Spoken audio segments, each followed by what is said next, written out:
சித்திர சபையாம் குற்றாலம் குழல்வாய் மொழியாள் திருக்கர மலரை பற்றிய குறும்பனாநாத சிவன் பதமே பற்றி வணங்கிடுவோமே.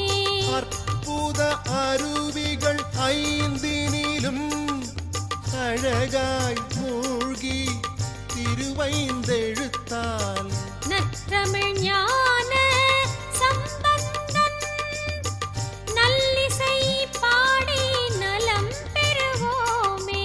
சிவாய நம ஓம் சிவாய நம ஓம் நம சிவாய சிவ சிவாய நம ஓம் சிவாய நம ஓம் சிவாய நம ஓம் நம சிவாய சிவ சிவாய நம